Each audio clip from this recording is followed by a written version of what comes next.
Have you ever wondered if you could truly read someone in just 5 seconds? The truth is, you can.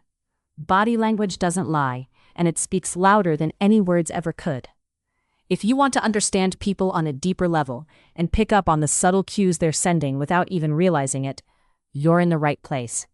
If you find this skill valuable, please subscribe to the channel. We're constantly breaking down human behavior in ways that'll change how you see every interaction. Now, let's dive into the 5-second body language system that'll transform you into a human lie detector. The first pillar of reading anyone quickly is understanding their baseline. Before you can spot what's different, you need to know what's normal for that person. Spend the first second or two just observing. Are they naturally animated or reserved? Do they gesture frequently or keep their hands still? Some people are just more expressive by nature, and that's their baseline. When you're at a coffee shop and you see someone across the table, notice how they're sitting. Are they leaning forward or back? Are their shoulders relaxed or tense? These initial observations set the stage for everything else you'll notice. Once you've got their baseline locked in, the next second is all about the eyes. The eyes are the window to the soul, and this isn't just a cliche, it's neuroscience. When someone is comfortable and telling the truth, their eye contact is steady and natural. They're not staring intensely, but they're not avoiding you either. If someone is lying or uncomfortable, you'll notice their eyes dart away more frequently. They might look up and to the left, which is a telltale sign their brain is accessing the creative side, the side that manufactures stories rather than recalls memories. In a business meeting, watch how often someone makes eye contact when they're speaking versus when they're listening. Confident people maintain solid eye contact both ways. Now let's talk about the mouth and what it reveals. Your mouth betrays your emotions faster than you can control it. A genuine smile engages the eyes. You'll see those little crinkles at the corners. We call these crow's feet, and they're the signature of a real smile. A fake smile? It's all mouth. The eyes don't crinkle, and there's no warmth behind it.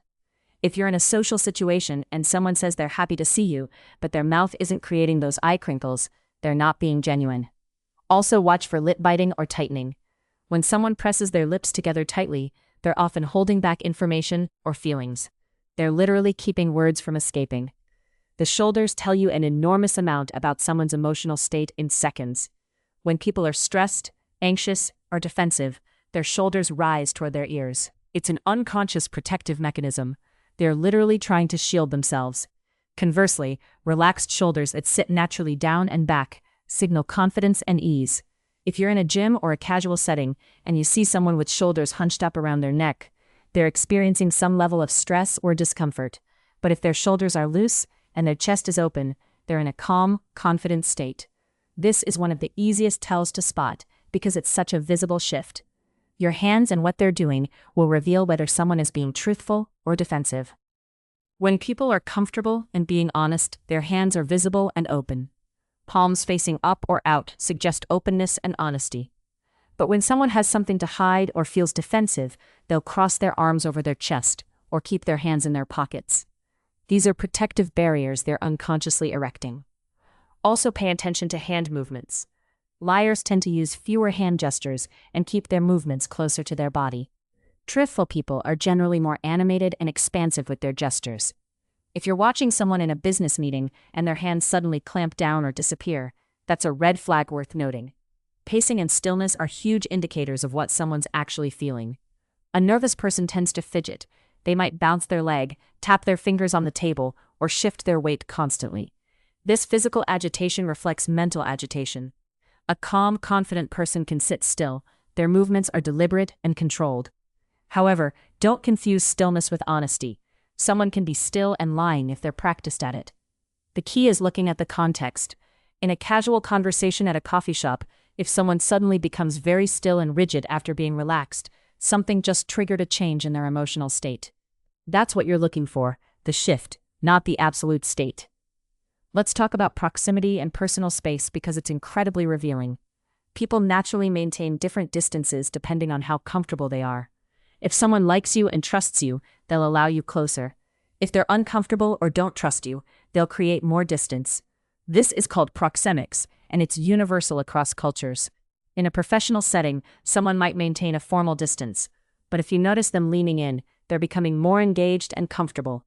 If they're leaning back or angling their body away, they're creating distance. Watch how close people stand to each other in a group setting. The people who stand closest are often the most comfortable with each other. Mirroring is a powerful indicator of rapport and agreement.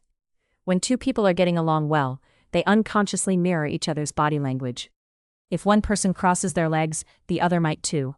If one leans in, the other follows. This is a sign of connection and agreement.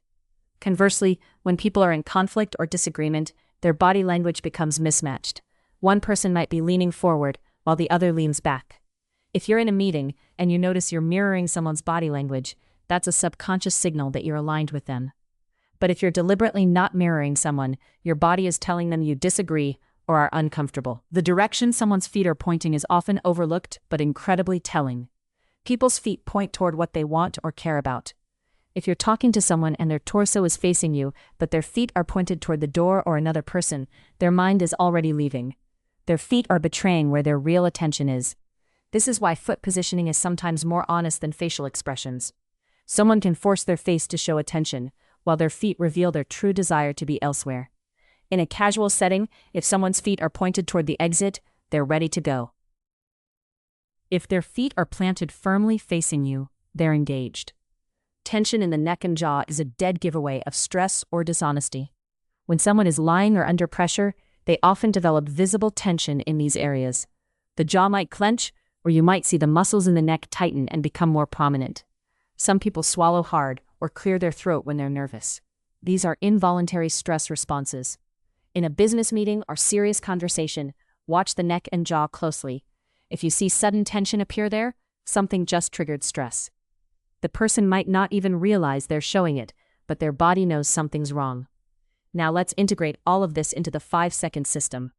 The first second, you're taking in their overall baseline and energy. Are they relaxed or wound up?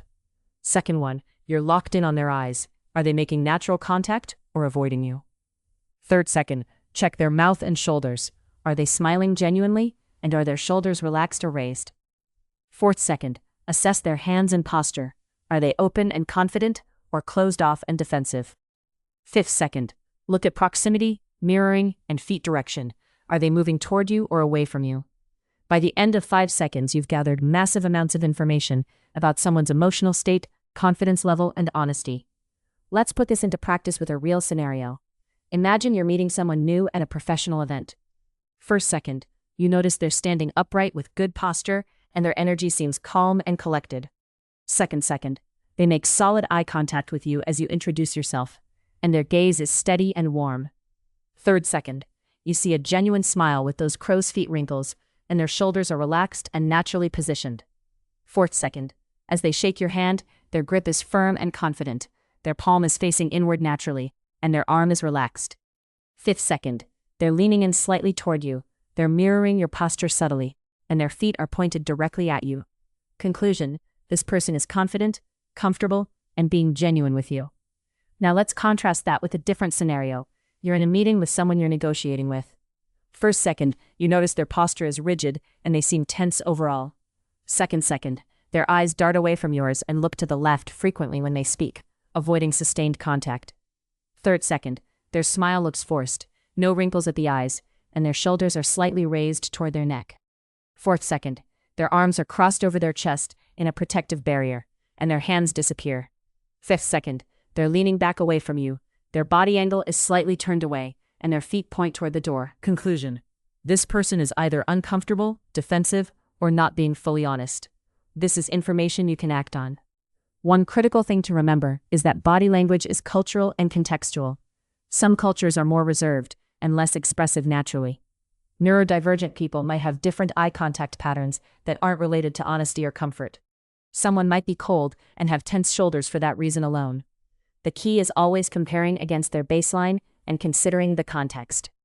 If someone usually avoids eye contact, but today they're making more eye contact than usual, that's a shift worth noting. That shift is what tells you something has changed in their emotional state or comfort level. Another important distinction, reading body language isn't about making accusations or being judgmental. It's about gathering information and understanding people more deeply. When you can read someone in 5 seconds, you gain the ability to respond more appropriately and build better relationships. You can pick up on unspoken needs, discomfort, or dishonesty, which allows you to navigate situations more skillfully. This isn't manipulation, it's emotional intelligence. It's about being present and aware enough to understand what someone is actually communicating beyond their words.